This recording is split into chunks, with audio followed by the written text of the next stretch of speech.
Hello, everyone. My name is Sinead McCrohan, and you are very welcome to episode 14, I believe, of In Conversation With. If you're new here, you are very welcome. We run this webinar every Wednesday evening from 4 to 5, and we speak to two different students from two different courses in DCU, just to give you, the viewer, an insight into what it's like to study specific courses in DCU. And it's also your chance to ask some questions live to someone who's either studying a course, who has recently graduated, or even sometimes a staff member of the course. So we have a great episode lined up today. So at 4 o'clock and just in a moment's time, I'm going to welcome Emma Brannigan into the chat, who is a graduate of applied physics in DCU. And then at 4:30, Cian Sutcliffe is going to join us, and he is currently studying sports science and health in DCU. But just before I start, I will draw your attention to the Q&A function that is along the bottom of your screen. And this is your chance to ask any questions that you have to people who are or who have just studied these courses in DCU. So whether you want to ask about a particular module, about an internship, job opportunities, even subject choice if you're in fifth or sixth year, and please let us know to the Q&A function, and we will get the answer there to you. So without further ado, I'm going to let Emma into the chat and we can get started. So let me just promote Emma to a panelist, and hopefully this will work okay.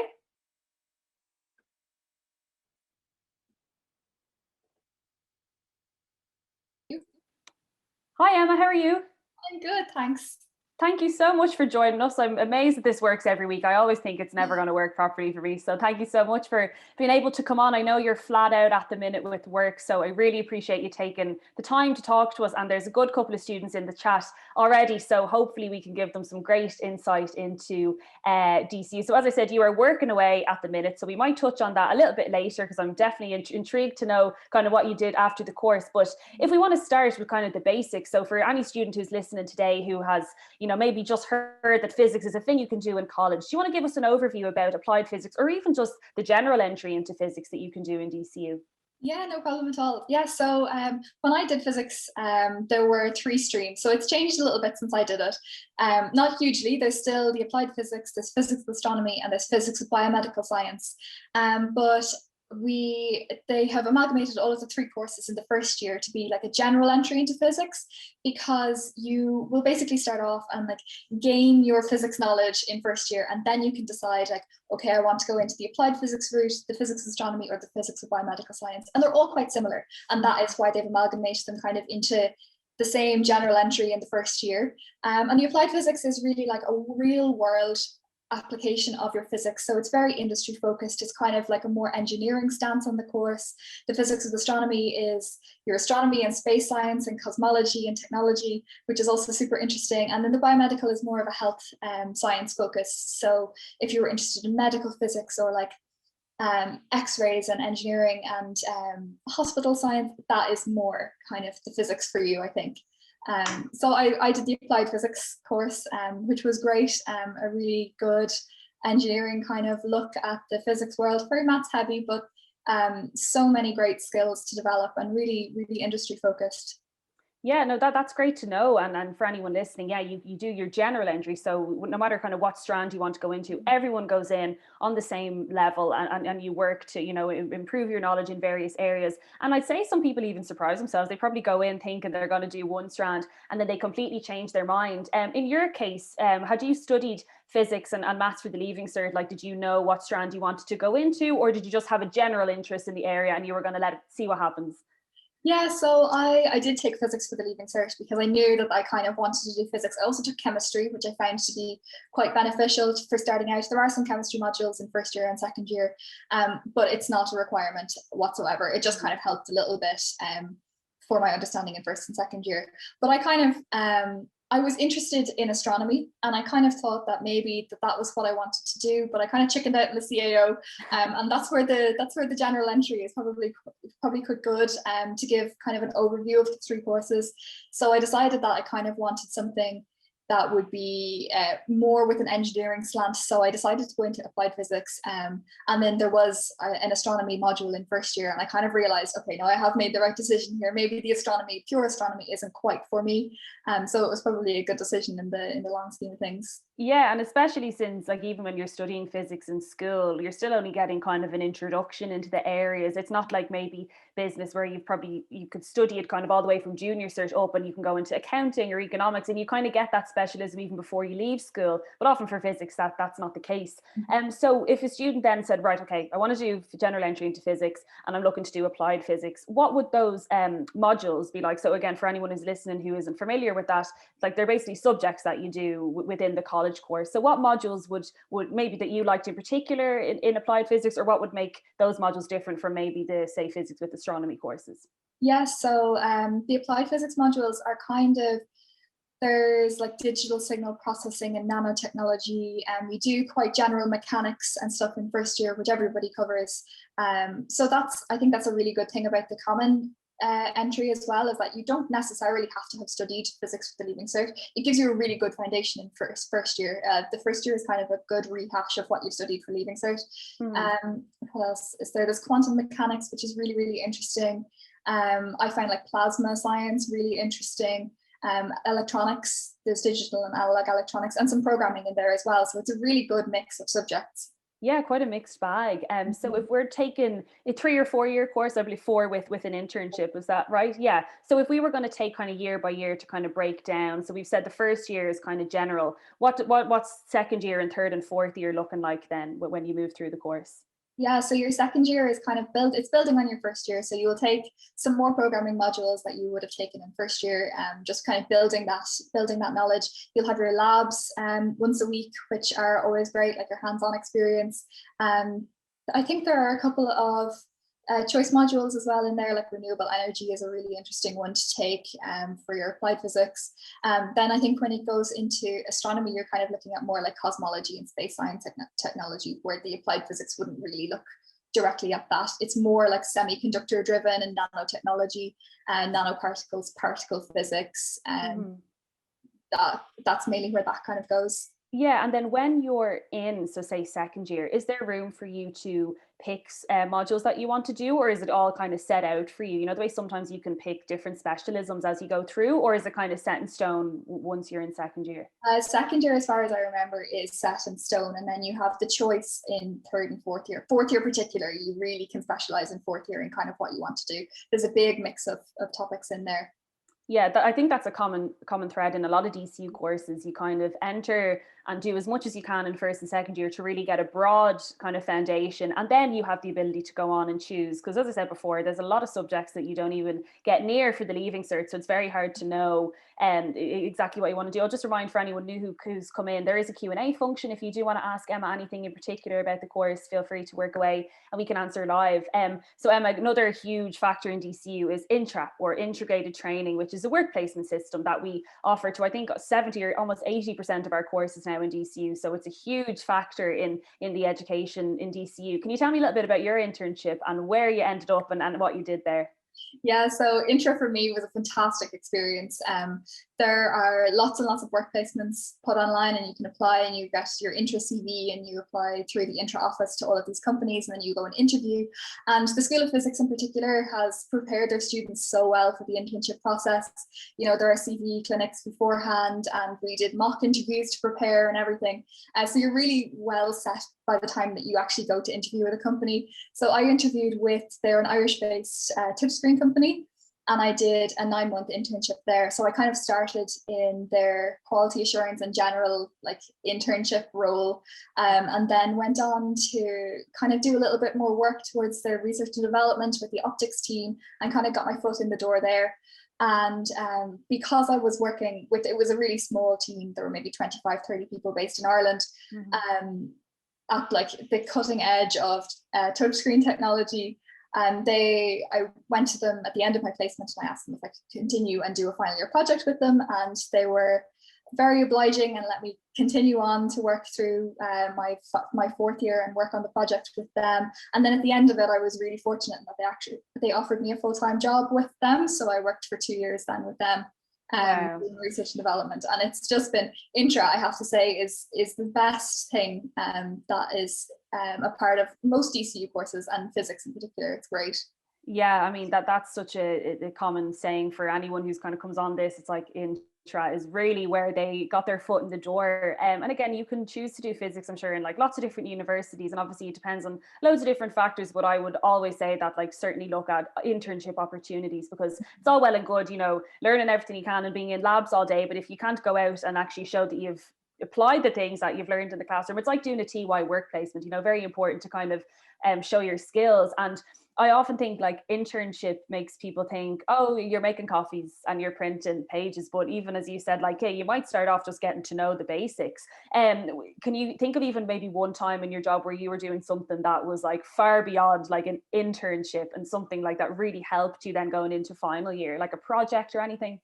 Yeah, completely. Like I was working a lot with some of the touch screens, and we were testing like different types of glass and measuring like the transmissivity of different glasses. And I was writing reports, and these reports were going to people who were making big decisions in the long run of like, this is the material that we're going to choose for a product that's going to be on the market. And I kind of went, oh my God, like I'm only an intern and I'm doing this research. And that's where it is really exciting. And there are internship opportunities within the School of Physics as well. From second year onwards, they will sometimes take students over the summer to do maybe 3 months of an internship working in the labs in DCU. And those internship opportunities are offered throughout the third year as well. So if in the event, because it's difficult to get an industrial placement, like not all companies are in the position to offer industrial placements. So that's where the School of Physics is great as well, to have those internship opportunities within the school, which can be a blessing in disguise, kind of. I know everybody wants to go and work in a company, but if you were thinking about doing postgraduate studies, these are really good opportunities to get your foot in the door with the research group within DCU, and then think, oh, well, maybe I'll continue my study and do a PhD, which is very common in physics, to continue on studying.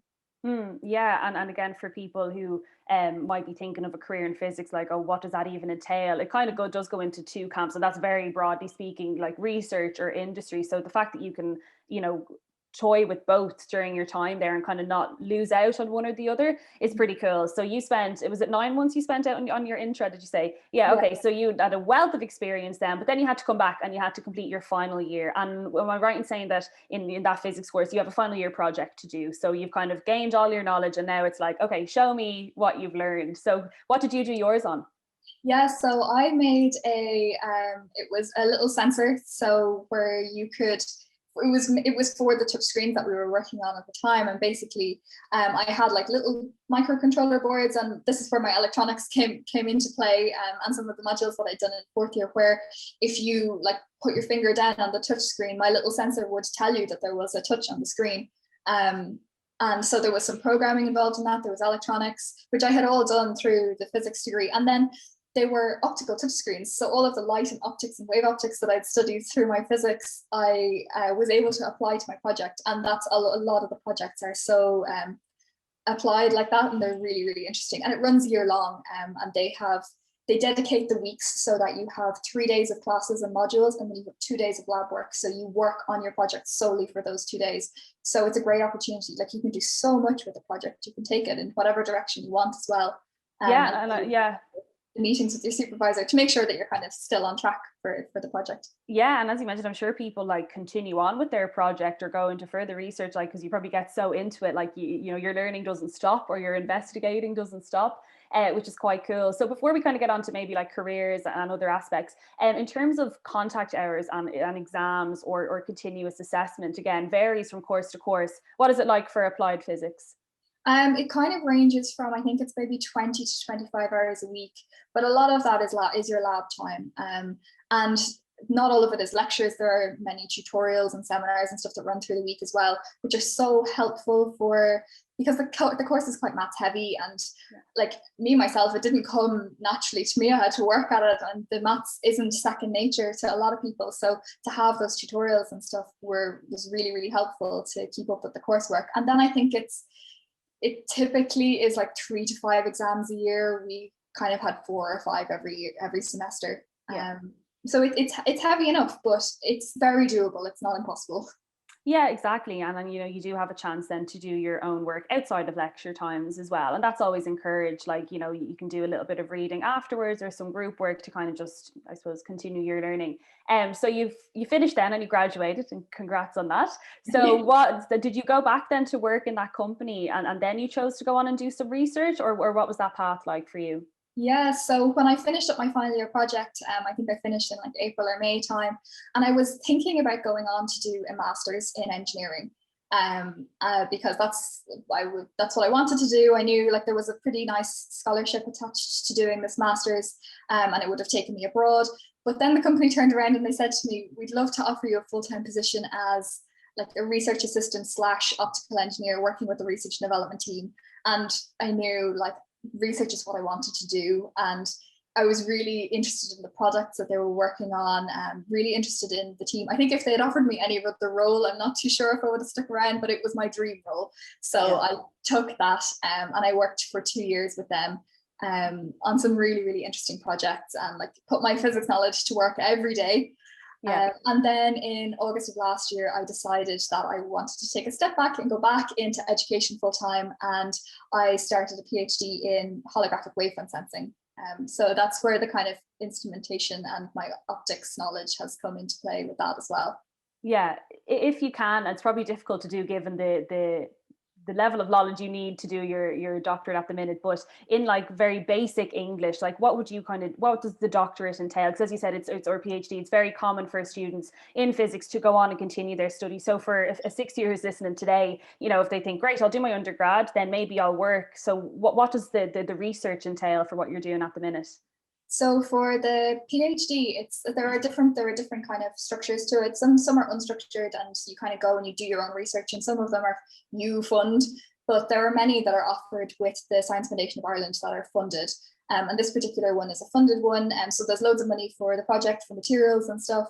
But I also have modules to take, so I have to take like 2 modules a semester maybe and study.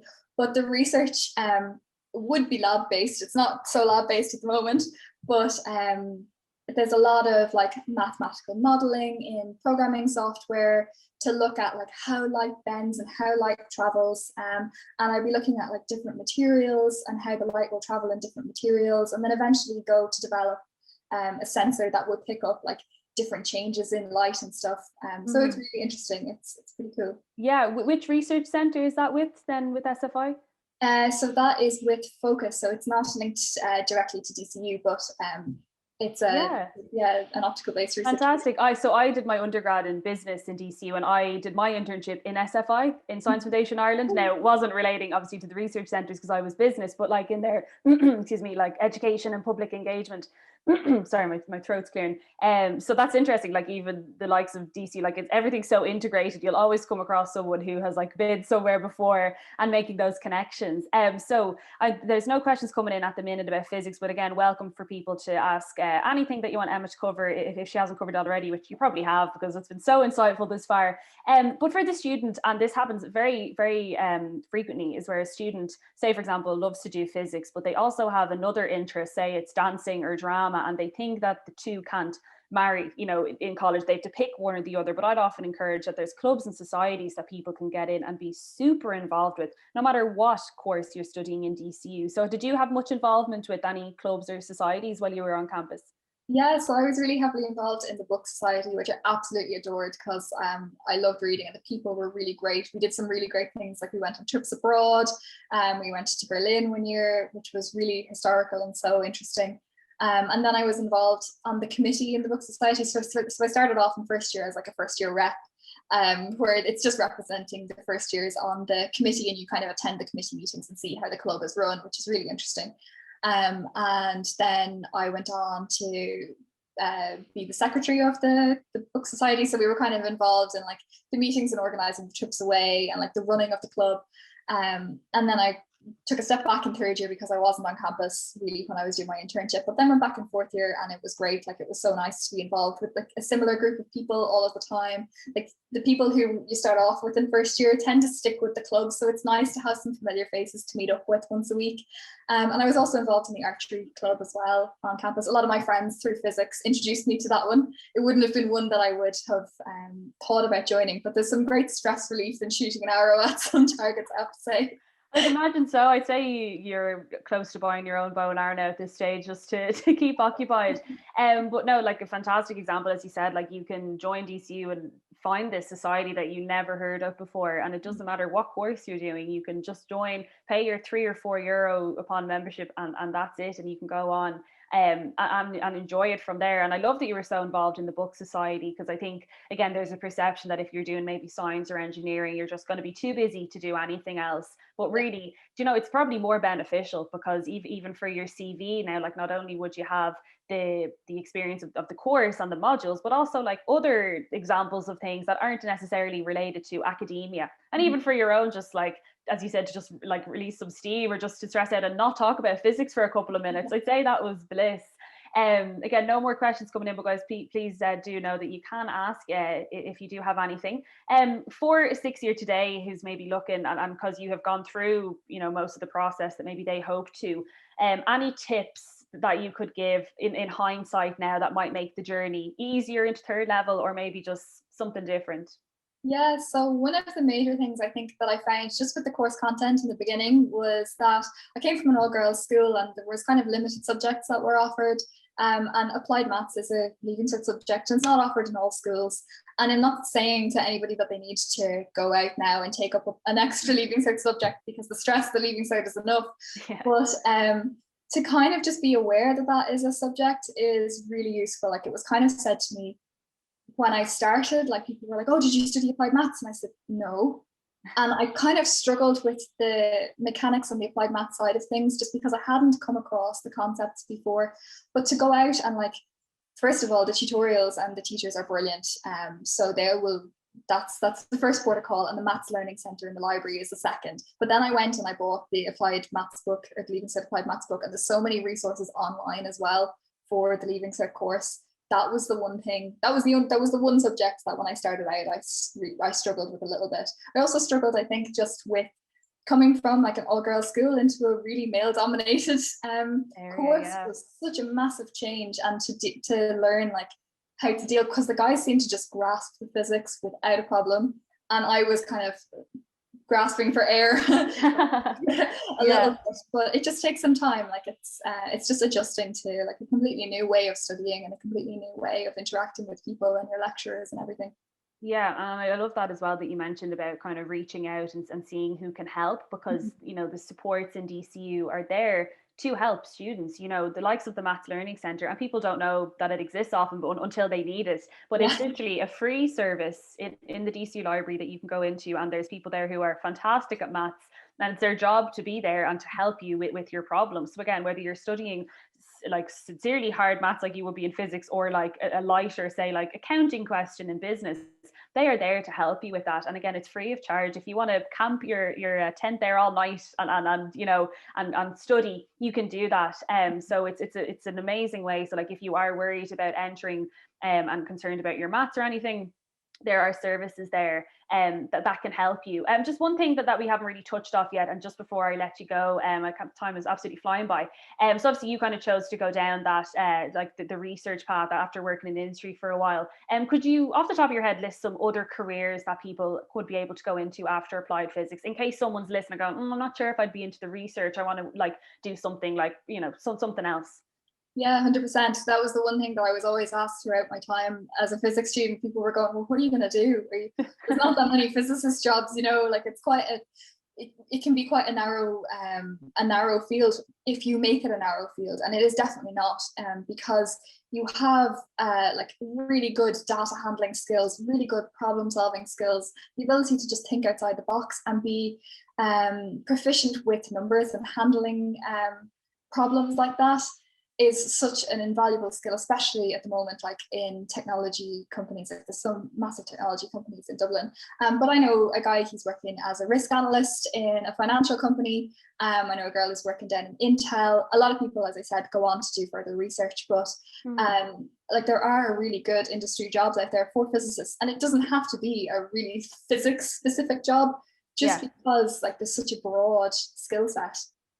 That's a huge thing as well that you mentioned, is those transferable skills that go across. I remember reading an article recently, and they were saying that like people graduating now or in the last couple of years are going to have something crazy like 14 different jobs in their life, and that it's less about this one job that you're ultimately going to do forever. You know, it's more you're going to like navigate through different careers, but it's about the skills that you bring in between. And again, I think a very important ethos for DCU is having those skills, not necessarily like you need to know specific knowledge about something really particular in physics, more so like, okay, well, I actually learned this in this module, but actually I think I can apply that here, or I can like, you know, marry the two together to see what you learned. So again, for people watching who aren't really sure what field they want to go into, and they're not sure, you don't have to know that in sixth year. You don't have to know that in fourth year. You don't have to know that when you've graduated, because really there isn't an answer. Like it's going to change frequently depending on your interests and what you discover in university as well. And again, just goes back to the point that if you do a general entry course, it means that you have that year to kind of toy around with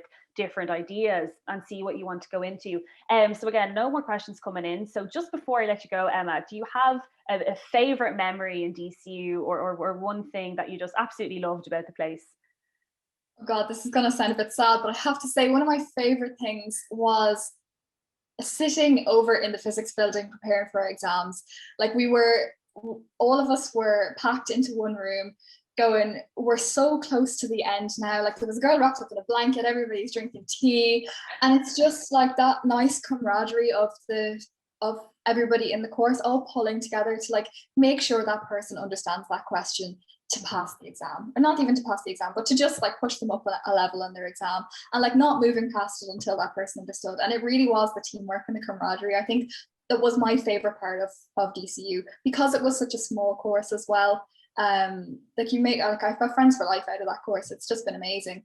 So I think that's like the one memory that always stands out. I always think back to sitting over in the physics building, pulling our hair out over exam questions, but it's just been so worth it.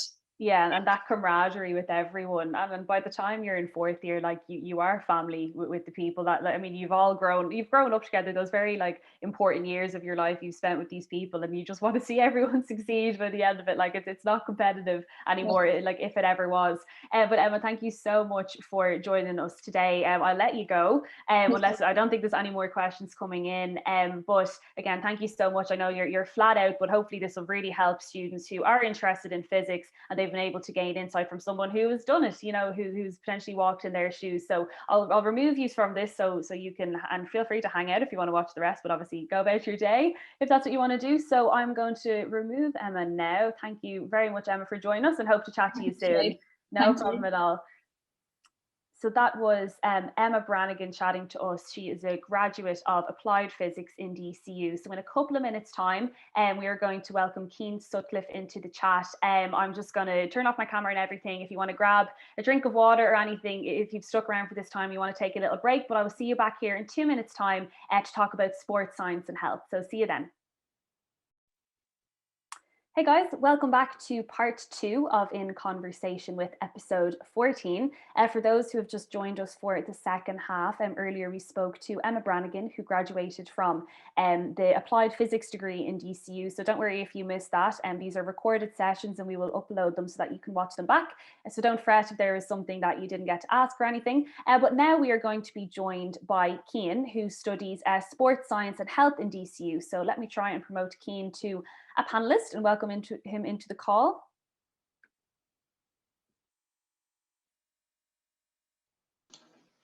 Hi, Sinead. Hi, Cian. How are you? I'm all good. Thank you very much for taking the time out of your day, much like Emma did earlier, to come and talk to us. It's very much appreciated. and I'm sure it'd be absolutely very worthwhile for students. We've quite a good audience in here today interested in all things sports, I imagine. So hopefully you can give us a bit of insight into what it's like to be an athlete in DCU, never mind your course in particular. So as I mentioned earlier, Cian is doing sports science and health in DCU. So if I kind of go way back to the start, Cian, how did you end up in DCU doing sports science and health in particular? What was that journey like into DCU? My one was actually not very straightforward. So that would probably be a theme of what I'll say today is if things aren't going a certain direction in secondary school, don't worry about that for third level. So I was one of the many who didn't really realize what they wanted to do in fifth and sixth year. And as you know, probably those who listen to this, the pressure builds.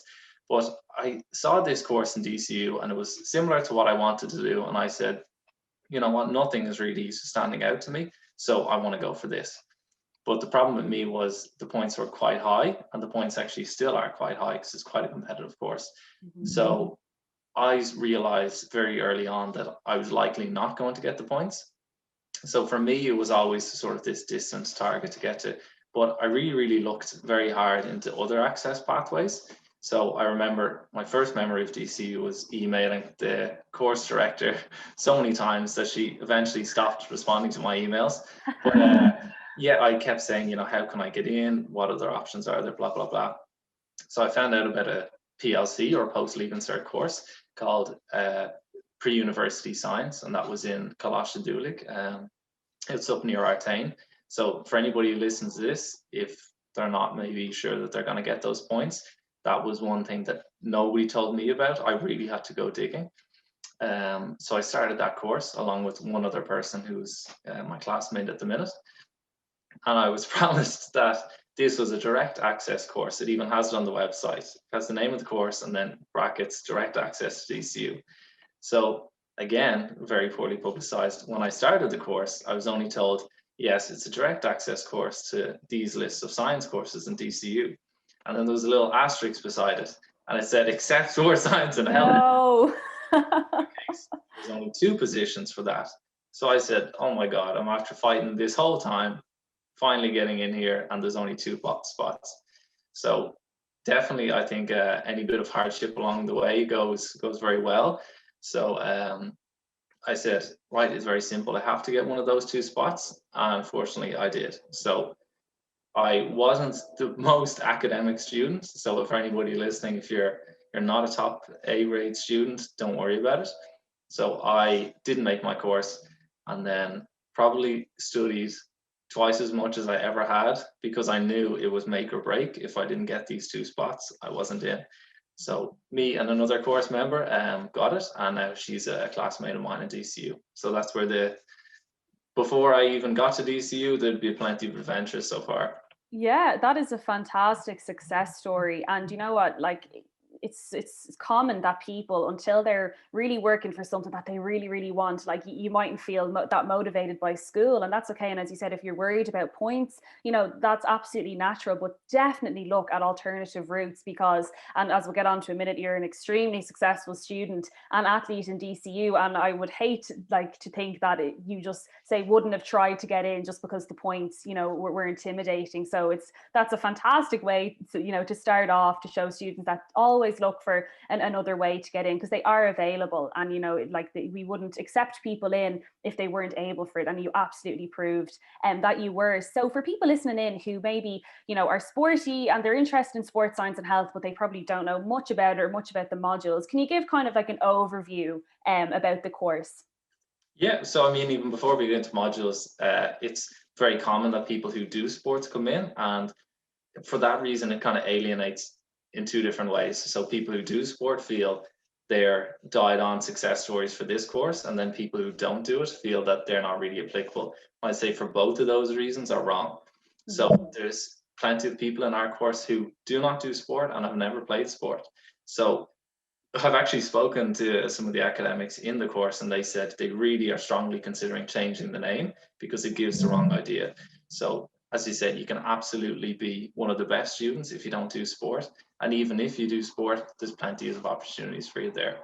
So just don't rule yourself out if sport is not your absolute best subject, or you feel, you know, you're not a quote unquote athlete. But regarding the modules, so definitely in first year, I'd agree with Emma. First year is a real foundation course. And for that reason, it's actually not weighted towards your overall degree. So you will get marks, you will get assessments, the same as every other course, but it won't contribute. So it's worth a 0% contribution towards your overall degree. Mm-hmm. So you begin with basic sciences like physics, chemistry, physiology, things like that. And it's particularly important to cover first year topics, I think, because of the leaving cert. So some will come in with them, some will come in without. And definitely I would agree with Emma. Sure, if you do physics before, it will help you. Nobody's going to argue that, but it's not compulsory. So there's a certain number of criteria that you have to get into DCU anyway. So once you meet those, don't worry about it. You're not going to fail or anything like that. So physics, I particularly it wasn't my favorite subject. I didn't choose physics for that reason in the leaving cert, and I didn't even do chemistry either. But in my PLC, I had my first encounter with chemistry and I actually really liked it. So I ended up doing very well on that, which really surprised me because I thought I didn't do chemistry. I'm dialed on for a fail here, and that really didn't happen. So yeah, you're grounded in those basic sciences, and then from there you move on. Some things will drop, so you will stop the chemistry and the physics because they're really only a fundamental base that you would build on. But definitely some of the things you would carry on is the likes of physiology and health and fitness.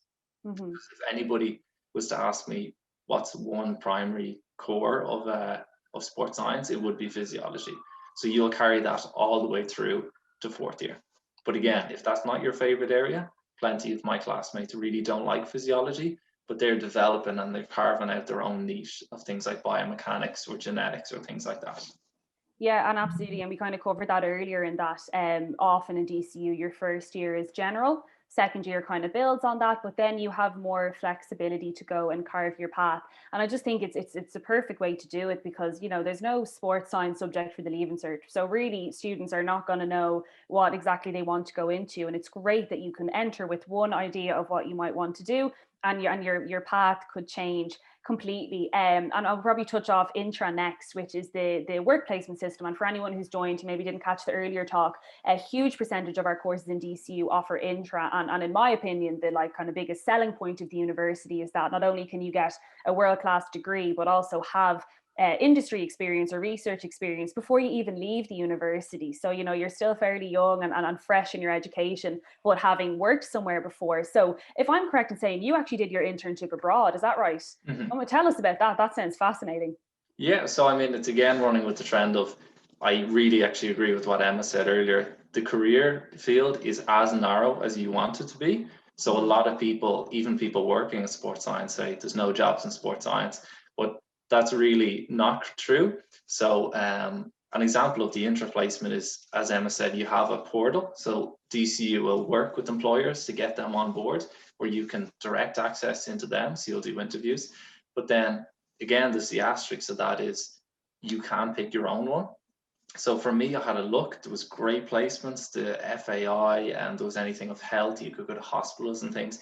And I just said, that's not really what I wanted to do. So I said, I'm going to reach out and look for something else. So I had heard, working on a placement, which we might talk about later in DCU, that a previous student had gone to a place in Belgium. Now he wasn't a cyclist, and this place was extremely famous for dealing with possibly the best cyclists in the world. So it was quite funny for me because I reached out and talked to him and said, so what happened? And he spoke about these experiences and he described some people which I obviously knew. And I said, do you have any idea who that person was? And he said, no. And I said, well, he's the Cristiano Ronaldo of cycling. So it's quite funny there that he didn't really know what he secured. So this again, a lesson in persistence, maybe. If you don't first get into DCU, you know, just find your other pathways. And if your Intra doesn't really work out initially, start early and just keep going. So I emailed a professor in Belgium, and he didn't reply for 6 weeks. So I thought about just saying, oh, that didn't work. So I just copied the email and sent it again. And he didn't reply to me for another 6 weeks. So I was getting quite impatient. So I just sent the email again. So I sent it to him 3 times. And finally he responded and he said, you know, we'd love to have you over. So something the students will probably hear in DCU is if you don't immediately get a response back, you know, essentially you're offering free help. And no matter who you're offering it to, people will very rarely turn down help like that. And particularly, I would encourage people to go abroad because there's some great opportunities in Ireland, but definitely it gives you just extra experience and looks a bit better on the CV if you can push abroad. Yeah, totally. And absolutely, as you said, like a lesson in persistence, and an opportunity there, like just because DCU can help you in arranging those internships, it doesn't necessarily mean you have to go through that route. Like if you can arrange one yourself and you're happy with the terms and conditions and they are as well, then you can absolutely work away. And you mentioned, was it a cycling place that you ended up going to then? Because I believe you're a cyclist yourself. So did that kind of line up with your hobby or your sport? Yeah, so I mean, this is probably the trend of my sort of education is it's half a practical sort of sporty side and then half a very much science-based, research-based exercise. So the place in Belgium was actually a really, really highly regarded college, first of all, which I didn't really know. But really, they had an excellent research center there that was very, very well funded. And I only found out after I got accepted that the professor there who I was emailing was actually doing some research with somebody in DCU, and he said, yeah, it's a very well regarded place. It's going to be an excellent location for you. So when I went over, it was pure science. So there was a lot of research going on, but the research was mostly done through athletes. So there's a very big split, and this is probably why the course is called Sports Science and Health. So you really can have health science where you deal with possibly the sickest, the likes of diabetes, overweight, heart disease, anything like that. But if you're into athletes, you can work with the polar opposite. But again, the same principles apply to both. So I worked with a PhD student on essentially heart remodeling that he was doing. So he was working as a very small subset of a very big project overall. But also on the side, in the same room, we could have, you know, people came back from a podium in the Worlds, and they were in our lab 2 or 3 days after they got in a world championship medal. We had possibly one of the youngest, the best cyclists in the last 30 years in professional cycling come into the lab, and he would be 10 foot away of someone who is really diabetic, very overweight. So those are the opportunities that are available. Don't feel it's narrowed in, you know? Yeah, total mixed bag. And again, I'll just remind people that we do have a Q&A function down there. Oh, as I say that was Yeah, three. just there we go. Just popped in. I didn't plant that, I promise. So there's a question there that came in, Cian. It says, if you choose a sport route rather than a health route, do you still end up with the same degree? Yeah, absolutely. So the degree is a Bachelor of Science in the Sports Science and Health. So this is really, it's such a broad area, you know. So one of the excellent things that happens in DC is they have a careers evening every year, and they get people back, and it really, really hits home the wide areas that people go into. So for instance, we had one person who was working with cancer patients in, I think, Beaumont Hospital or another hospital like that. Whereas we had one individual who was training the academy team of, I think it was Bayern Munich or Ajax. So I'm not into football, but I know they're a really major football club. Anybody who's into football would know. So yes, you end up with the same degree, but really you could have a classmate who is doing something absolutely polar opposite to you, but you both speak the same language. Yeah, again, back to what you were saying about carving your own path. I mean, nothing is too prescribed that you have to go a certain route. So the degree is sports science and health, and anywhere under that umbrella you could end up. So yeah, just as I was saying, there's a Q&A function. If anyone does want to answer or ask a question while Cian is here, please do work away while you have them, because I'd say you're a busy man. So while we have them live, make sure to ask any questions. With the internships, you hear a lot of people say that with an internship, it not only can help you discover what you like, but also what you dislike. And did you find that, and you don't need to be too specific if you didn't enjoy it or whatever, but like, did you find it was able to guide you or made your head a little bit clearer in terms of what direction you'd like your career to go? Yeah, definitely. And I think probably the best thing about sports science is there is no optional modules in first to third year, but that again, it doesn't actually mean that it's like the leaving cert, you're forced to do things. I think knowing you don't want to do something is arguably better than knowing what you do want to do. So no, fortunately, Belgium was a really positive experience. So I went over knowing that, oh my God, like I love every minute of every day. And, you know, I worked probably 8 a.m. to Sundays 8 p.m. And that sounds like I was forcing it, but really it was coming from a place of enjoyment. So I really, really enjoyed it.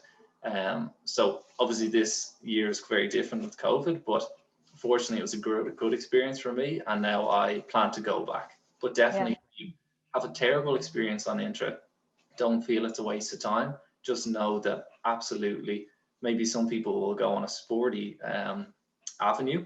So particularly a lot of people come in with sport. They might be playing football for Ireland, but they end up actually going into the health avenue. So definitely there's no such thing as a wasted opportunity. Absolutely. And I mean, surely you'd rather establish that you don't want to do something while you're in college, for a couple of months or a year, versus maybe when you've signed a 2 or 3 year contract in a company and then you're going, oh no, I really don't want to do this. So absolutely, like, it's not only about loving your internship, but having, the opportunity to also maybe not enjoy it. And that's okay as well. And it will help you narrow down what you might like and what you mightn't like to do. We have another question come in there, which is great. Someone asked, is there much opportunity for physical activity throughout the course, like gym or swimming, or is it just more lectures in a hall? Yeah, so this again is probably one of the biggest misconceptions, is people come into the degree thinking that it's all gym work or it's all physical work. And really, I can't stress it enough, it is a science course. So you will do almost all lectures, but that's only in the contact hours. So if you really enjoy physical activity, there's so many facilities, there's so many like groups, societies, things like that you can do outside. But particularly for the first 2 to 2.5 years, you really need to catch up on that science. But it's not as bad as I think. So it makes it sound very boring. But then when third year comes along, you get involved, you get to go out of DCU. So one of the modules is adapted physical activity. It's arguably, I would say, one of the best modules. And it's essentially where you work with those with disabilities out in Stewart's care. And you go out, bus out with all your friends once or twice a week. And you basically help train and just basically hang out with these individuals. And then also in the coaching module, you get to actually do a coaching assessment with kids from the local school in Ballymun. So that bit comes later, but yes, you do get to move out eventually. Yeah, absolutely. And great point as well about the facilities and the clubs and societies in DCU, like whether you are top level athlete in your current sport and you want to join a club, or if you're like Emma earlier and never knew what archery was or didn't want to get involved, and all of a sudden you take that up. There's so many opportunities to get involved outside of lecture hours, and DCU really does encourage that. It doesn't just exist, like it's encouraged to get involved in a sport or get involved outside. Your own kind of personal sport though, Cian, cycling, I believe you're quite a successful cyclist. How have you, I'd say you're being modest, but in the last couple of years, how have you kind of balanced both your academic studies and your cycling and your racing? Yeah, so definitely it has been hard. And I think probably a lot of people who are on this call are looking to do sports science and health. They will do something, even if it's not to the quote unquote elite level. They might just really enjoy being part of a certain club. But definitely, I think I've learned time management. Unfortunately, my sort of racing career sort of started before. So it started around the leaving cert. So 4th, 5th and 6th year, I started racing, started getting quite competitive, and then was essentially on the roads pretty much every weekend, competing anywhere from say once to maybe even 3 times a week. So it was quite hard, particularly in 1st, 2nd and 3rd year of university. Like that was probably the highest level that I was at. And, I was trying to get time off from lectures to go across to the UK and things like that. But for me, it really was all about just time management. So it's the same as the leaving cert, and as what you said earlier, we really do encourage keeping active. So it's not the same sort of cramming workload as say during the leaving cert. Yeah. And you also find that you have a lot in common with your lecturers. So your lecturer may be some really, really top level scientist, but they're actually all humans too. So sometimes I'd be cycling home from college actually up to DCU, or up to Sword, sorry. And I'd see one of my professors running past me, up beside the airport, and we'd wave. So you find if you actually ask, a lot of your lecturers themselves are avid sports people. Yeah. You might not be able to say at the elite level if you're a professor, but certainly it's really, really common. Yeah, absolutely. And as you were saying, it is encouraged. So like it might be a little bit difficult, but rewarding, I'm sure, at the end of the day as well. I think someone was just following up on the question that you had answered. They asked, so is there no grading or percentage of your degree down to physical activity? So I think to reiterate what you were saying, at the end of the day, this is a science degree. So it is going to be predominantly about about the science. If someone is listening and would prefer maybe a degree that you kind of do movement in, like if you maybe wanted to go on to become a PE teacher, we do offer PE with biology and PE with maths. And I know that would involve a certain element of like physical, activity, because you're learning how to teach PE, if that makes sense. Mhm. And it's a teaching degree, whereas this would be predominantly science. But as Cian said, like, there still is scope to do your sports or whatever you do outside. It might not necessarily be worth a percentage in grades, but certainly kind of as a well-rounded, and even like, I don't know, Cian, like have you ever found where there's been a moment where something that you've learned in a lecture actually applies or clicks with you while you're doing your sport? Yeah, all the time, and that's arguably the reason why I actually started this course. Yeah. So I would probably go back to the point of the science question is when we say no, it's really a science course, it's all lectures. It sounds very Poindextery, and it sounds very much like you're just sat in a lab. But what I would encourage people is don't be scared, because you said, oh, I was a successful sports person and an academic. I left secondary school thinking I was one of the worst sports people out there and definitely wasn't very good at science. So it's quite ironic that I ended up doing sports and science. So don't be scared, even if your science ability wasn't fantastic leaving. Like I got a C, I think, in biology, and I now do pretty much only science. I love it. I love reading papers. So don't be scared of it. But yeah, unfortunately, it's not quite a PE degree. But if that's something you should do, inquire to those students. Yeah, totally. And then there's a lot of different options, or even new sports that you could take up along the way. Before Cian goes, again, is that Q&A box if you do want to ask anything last minute before we finish up. Cian, so in terms of careers, and it's a terrible word to say to a final year student because it's like, excuse me, like very rude during the pandemic to even ask that, but maybe not even in your specific case, but what sort of careers are people generally getting out of this degree? Yeah, so again, I can't stress that there's no one answer for these things. So you will find you will come in through a sort of funnel neck in DCU, and then as you push on, you'll really broaden out. So some of my friends are looking to do biomechanics, some of them are looking to work with elites, some of them are looking to work in hospitals. So really, don't force yourself in first year to think about your career. Let it happen, and only by second, third, with intra, and then final year, you'll start to look at careers. But if I give some examples, just personally, I'm going to do some further study because in my field, I'm looking to do some research and I'm also looking to work with some elite teams. So this course isn't a professional degree the same way nursing is. So you don't get your degree and go and work in that field, you choose. So further study is quite common. So I'm going to do a master's in exercise physiology, and you'll find that that happens a lot in third or fourth year. Somebody says, actually, I really know what I want to do. I want to go and work in a hospital. You might not be able to go immediately, but if you do maybe a 1-year master's, you find that that actually opens up a lot. So really, it's solely down to you. That's what I would encourage students. Yeah, for sure. And I think there's very few degrees in DCU where it's like you only can do one career after it. It's very much, and again, it's down to those broad modules that you start off with. We don't want to kind of pigeonhole anyone the minute they get in and, sign them away to a career that they mightn't even have an interest in. So it really is about carving your own path and seeing kind of where your interests lie. So just before we finish, Cian, as a student now for the last year who has done online learning, how has that been? Now, obviously, fingers crossed, and if the vaccine rollout goes to plan, that we'd love to have students back on campus next year, but obviously it's all down to government guidelines and keeping everyone safe. But how has it been for you doing the online lectures? Is it very different? So for me, no, it hasn't really been hugely different. And I'd say if anybody's, I know the Leaving Cert is a bit different also at this time, but it's certainly in my Leaving Cert years, you started to become more independent. So in first, second, and third year, yes, you will need the face-to-face contact. But for me in fourth year, students will also find if they do this course that you become more independent. Most of the learning is on you.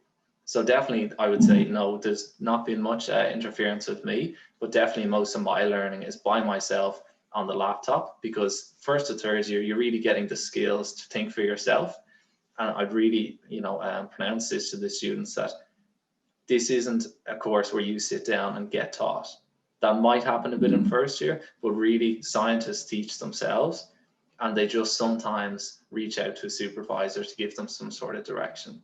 So really it's independent learning, but I haven't found it too bad with remote learning, no. Yeah, and I mean, there obviously are supports there for any student, whether you're in first year up to final year, to help with that integration. So for anyone who's maybe in fifth or sixth year at the minute and worried about the prospect of online learning, don't be, obviously, like, and especially if we've done it for a year now, hopefully if you do have to have an online lecture or two in future, that it's well sorted, and we know what we're doing. And Cian, just before I let you go, and maybe you kind of mentioned this earlier in your talk, but for maybe people who joined a bit later, do you have any one bit of advice for people, maybe a current fifth or sixth year who's just overwhelmed with everything at the minute? Any advice to leave them with just before we finish this episode? Yeah, I would probably say, just, it might sound a bit corny, but believe in yourself. So if you really feel drawn to something, it doesn't matter if you feel you don't have the grades or you don't have the contacts or something. So one thing I would say is reach out. So I mean, definitely, like, feel free to make my email available, and I will answer any questions. And you will find it might be scary to reach out to some people, particularly if they're strangers or you think they're very senior or something. But I've pretty much never had a door closed in my face, even if it's metaphorically by email. So reach out to former students, reach out to professors. So definitely don't be afraid to ask questions, and don't go into something guessing, just always find out. For sure. I think that's a fantastic note to finish on. And I'll echo that in saying that in student recruitment, in where I work in DCU, it's our job to answer queries and to help direct students. And we have an email address that you would have gotten this link from today, studenthelp@dcu.ie. That is our inbox for any queries, no matter how big or how small, whether you want to get in touch directly with a student in a very specific area, or whether you just want to know about entry requirements or, what it's like to study in DCU. We are there to answer. But between the team here, our student ambassadors, or even volunteers like Cian, who gave up his time to come on and talk to us live. But Cian, thank you so much. That was unbelievably insightful, and I'm sure students will leave now. Oh, do we have a last minute question coming in? Oh, it's just a thank you. So, and I'd echo that as well. No problem at all. And as I said, these recordings will be they're being recorded and will be uploaded. So if anyone does want to watch it back, or if any queries about what we said, please do get in touch and let us know. But for now, that's everything from us, and we will see you next week. Thanks a million, Cian. Thanks, Sinead. Bye-bye. Yeah, bye.